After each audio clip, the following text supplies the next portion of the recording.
Hi, this is Jim. I'm N4BFR, and it is Wednesday, September 2nd. Time for your COVID-19 metrics update for Georgia. We're going to start with a correction today. On Monday, I had a great idea. Let's publish monthly statistics and show the changes month over month. I think people were interested in it, but in doing so, I miscreated some formulas which misstated the data. The data that you now see is the corrected data. We did not have 3,000 deaths, we had 1,800 deaths. We did not have more cases in August than we did in July. So I screwed up, and I apologize. But thanks to a Redditor for pointing this out, I was able to correct it.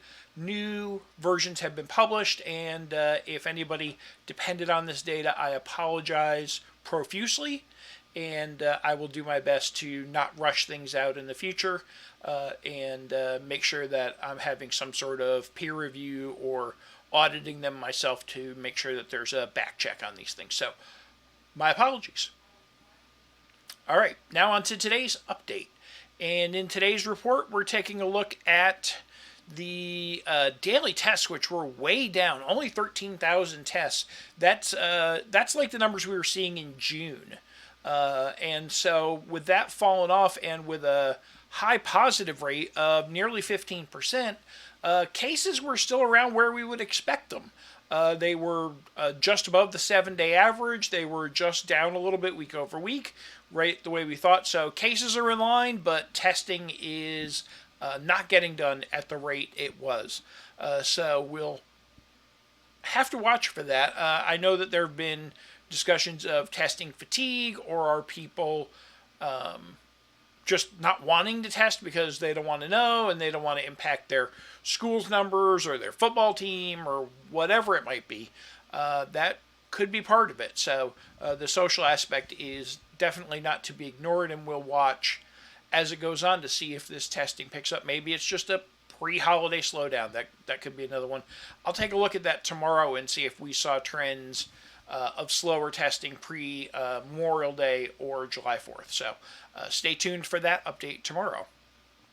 New hospitalizations were good. Active hospitalizations fell below 1,800 or 1,900 for the first time since July.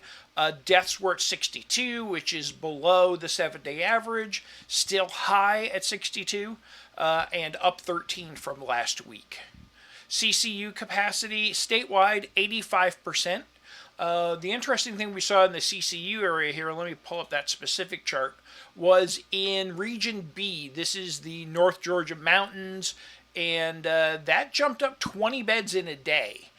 So that was something that popped up, a 13% increase in bed utilization there in one day. Something to keep our eye on in places like Hall, White, Dawson counties. We also saw a change to the Athens region. They went above 90%, while the Macon region, the Central Region F, fell below 90%. So a little trading there. And then the usual suspects that run high in regions H, J, L, and N, we're continuing to be in that level.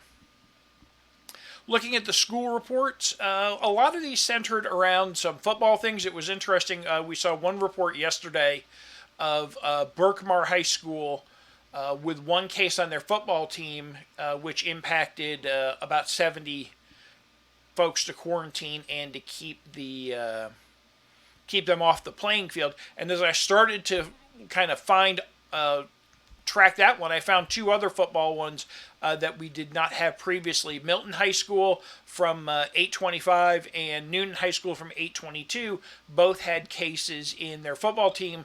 Milton, in addition, had cases on the cheerleading squad. So all of those high schools are impacted as it relates to football. Paulding County Schools, Glenn County Schools, they put out their weekly updates. 88 in Paulding and 29 in Glenn. All right, let's go on to the weekly view of the total pandemic trend. I do really like to see the positives here, which are case reports going down, not as fast as they went up, but they are trending down. We see the 7-day average for testing positives be at a bit of a plateau. New hospitalizations are going down. I get concerned that new tests are going significantly down as well. In fact, down faster than they went up. So that could be problematic in the future as folks try and do contact tracing and diagnose some issues as people gain infections there.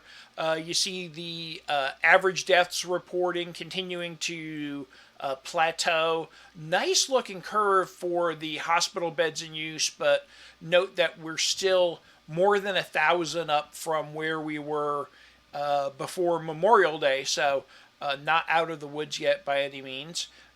We've talked about this before, the mortality rate now coming back up, and the cases per 1,000 are now at 25, which means 1 in 40 people have had COVID-19 in Georgia. So pick a classroom full of people, pick a restaurant full of people. One of them has had it at some point in the last 6 months, if you look at it from a sample perspective. All right, I think that is everything for today. Just want to give one other update. I've mentioned this a couple of times, but I want to make sure it gets in because sometimes people don't watch to the end or it doesn't quite sink in. I am on vacation starting September 8th. I'm going to be gone for a week, taking a road trip. Really excited about doing that and social distancing up in the mountains. But that means I'm not going to do any video updates. Maybe I'll do some videos from my trip and post them into my YouTube channel, but I'm not doing any COVID-19 video updates.